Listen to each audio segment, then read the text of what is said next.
மீனராசிக்காரர்களுக்கெல்லாம் இந்த மார்கழி தொடங்கி தை மாதம் வரை எப்படி இருக்கிறது? அடடா அடடா! ஒரு மனிதனுக்கு எல்லா கிரகங்களும் 10ஆம் இடத்தில் வந்தால் எப்படி இருக்கும் என்றால், அது உங்களை பார்த்து தான் கற்றுக்கணும். 10ஆம் இடத்திலே எல்லா கிரகங்களும் 10ஆம் இடத்தில் இருக்கு. வாழ்க்கையிலே ஒவ்வொரு வெற்றியும் ஒரு தொடர்வண்டியை போலத்தான். அடுத்த பெட்டியை நீங்கள் தயாரித்து தான் அந்த தொடர்வண்டியோடு இணைக்க முடியும். ஏற்கனவே ஒரு பிஸ்னஸ் போயிட்டுருக்கு, அதை இன்னும் கொஞ்சம் நல்லா பண்ணுறீங்கன்னா இப்பயே ப்ரிப்பேர் பண்ணுங்கள். ப்ரிப்பேர் பண்ணி அதோடு அட்டாச் பண்ணால் தான் அந்த பிஸ்னஸ் ரன் ஆகும். மாநிலங்கள்லேருந்து நிறைய பேர் இங்கே வராங்க. ஆனால் பிற மாநிலங்கள்லேருந்து வர்ற எல்லாருமே அவனுக்கு அந்த ஊரில் வேறு வேலை கிடையாது. அதனால் கவர்மெண்ட் ஜாப் மட்டுமே ஃபோக்கஸ் பண்ணுறான். இங்கே நம்ம வந்து எழுதி பொழைச்சிக்கிறான், இங்கே ஆஃபீஸர் ஆயிடுறான்.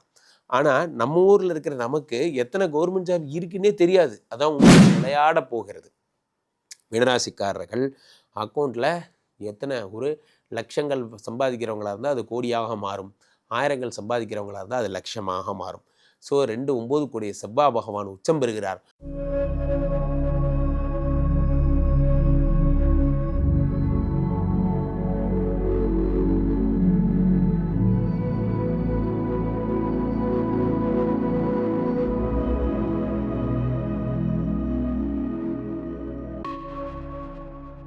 உலகெங்கிலும் இருக்கும் ஆன்மீக பரிகார நேயர்கள் அனைவருக்கும் வணக்கம். நான் உங்கள் ராம்ஜி.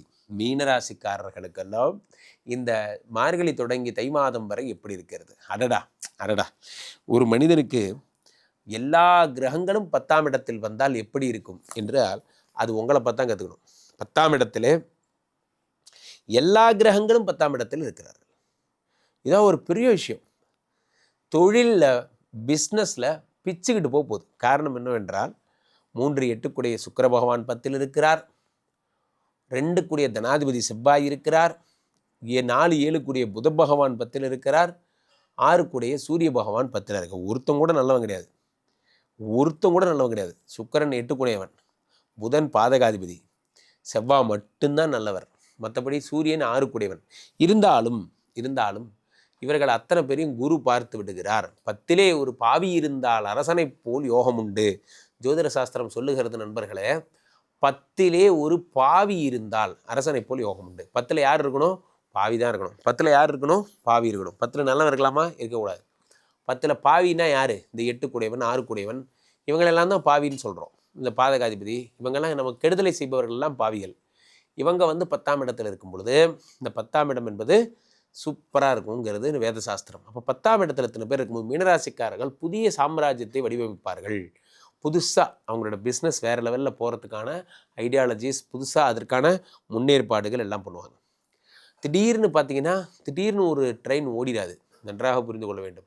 அந்த ட்ரெயின் ஓடணும்னா நம்ம என்ன பண்ணோம்? அதுக்கு ஏற்கனவே பெட்டி பெட்டியாக தயாரித்து வைத்து, ஒவ்வொரு பெட்டியாக இணைத்து வைத்து, அதுக்கெல்லாம் ஃபியூல்லாம் ஊற்றி எல்லாம் ரெடி பண்ணதுக்கப்புறம் தான் ஒரு தொடர் வண்டி ஓடும். அதே போலத்தான் வாழ்க்கையிலே ஒவ்வொரு வெற்றியும் ஒரு தொடர் வண்டியை போலத்தான்.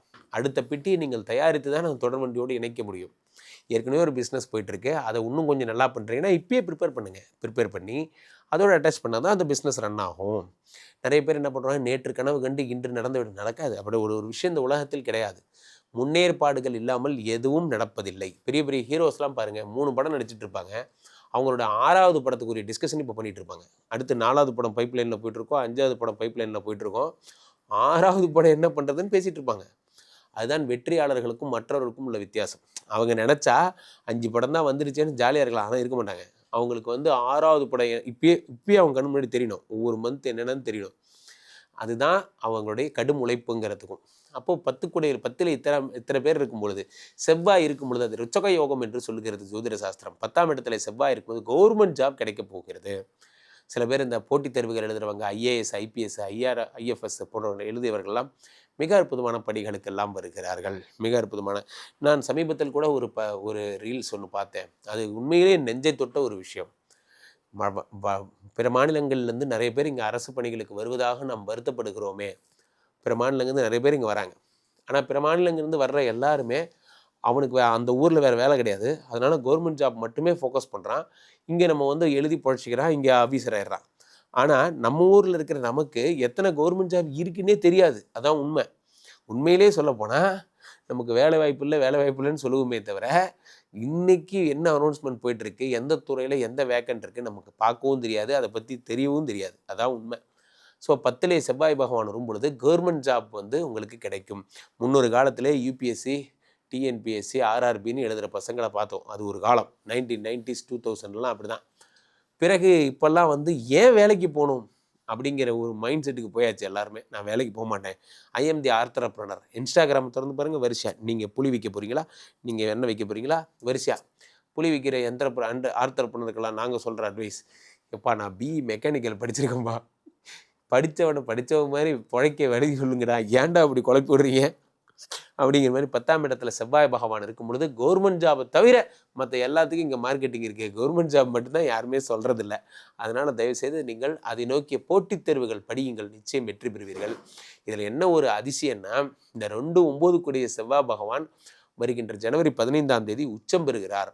பணம் விளையாட போகிறது. மீனராசிக்காரர்கள் அக்கௌண்ட்டில் எத்தனை ஒரு லட்சங்கள் சம்பாதிக்கிறவங்களா இருந்தால் அது கோடியாக மாறும், ஆயிரங்கள் சம்பாதிக்கிறவங்களா இருந்தால் அது லட்சமாக மாறும். ஸோ 2-9 கூடிய செவ்வாய் பகவான் உச்சம் பெறுகிறார். உச்சம் பெற்ற செவ்வாய் பகவான் என்ன தருகிறார்? தன லாபங்களை தருகிறார், நிறைய பணவரவை தருகிறார். இந்த செவ்வாய் பகவான் அவ்வளவு பணவரத்தை தருவார்.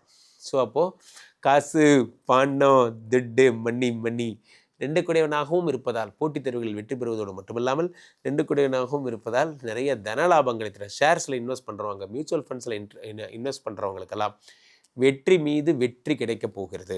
இந்த நாளை நீங்கள் மகிழ்ந்து கொண்டாடப் போகிறீர்கள். எழுதி வைத்துக் கொள்ளுங்கள் நண்பர்களே, உங்கள் வாழ்க்கை தலைகீழாக மாறப்போகிறது. எப்போ? இந்த இதுக்கப்புறம், இந்த ஜனவரி 15க்கு அப்புறம் 2 கோடியின் உச்சம் பெற்ற அடுத்த 40 நாள், எப்போது? பிப்ரவரி ஃபுல்லாக என்ஜாய் பண்ணி மார்ச் வரைக்கும் உங்கள் காட்டில் மழை, பயங்கரமாக பணம் வரும். ஸோ அப்போ இந்த டிசம்பர் என்ன ஆகும்? 10ஆம் இடத்துல இத்தனை பேர் இருக்கும்போது தொழிலை எப்படி பண்ணணும், பிஸ்னஸ் எப்படி டெவலப் பண்ணணும், அடுத்து 2026 நம்ம எப்படி வெற்றி கொள்ள போகிறோம் என்பதையெல்லாம் நீங்கள் திட்டமிட்டு இப்பொழுதிருந்தே அது ஒரு ஸ்ட்ரீம்லைன் பண்ணி கொண்டு போனீங்கன்னா நிச்சயம் வெற்றி பெறுவீர்கள். 10ல் இருக்கின்ற அத்தனை பேருமாக சேர்ந்து என்ன பண்ணுறாங்க? எல்லாருமா 4ஆம் இடத்தை பார்க்குறாங்க. 4ஆம் இடம் என்பது உயர்கல்வி, உயர் பதவி, மதிப்பு, மரியாதை, ப்ரமோஷன். அந்த இடத்துல அதில் ஏற்கனவே குரு பகவான் இருக்கிறார். இவங்க அத்தனை பேரும் சேர்ந்து 4ஆம் இடத்தை பார்க்கும் பொழுது கம்பெனியில் நிறைய பேருக்கு ப்ரமோஷன் வராமல் காத்திருப்பீங்க, அவங்களுக்கெல்லாம் ப்ரமோஷன் கிடைக்க போகுது. முக்கியமாக மீனராசிக்காரர்கள் கார் வாங்க போகிறீங்க இந்த ஜனவரி மாதம். இதெல்லாம் நடந்துடும். கீழே போயிட்டு இந்த 2 நம்பரை கூப்பிடுங்க, உங்களுடைய சொந்த ஜாதகத்தை பார்த்து கொள்ளுங்கள். உலக புகழ் வாய்ந்த நமது விஸ்வரூப விஷ்ணுமாயா எழுந்தருள் இருக்கக்கூடிய புனிதமான இந்த ஸ்ரீமடத்திலே தினசரி நடக்கின்ற விஷ்ணுமாயா ஹோமங்களில் கலந்து கொள்ளுங்கள். மீண்டும் ஒரு நல்ல பதிவில் சந்திப்போம். நன்றி, வணக்கம். இங்கே ஸ்தாபிதம் செய்யப்படுகிறார் விஷ்ணுமாயா.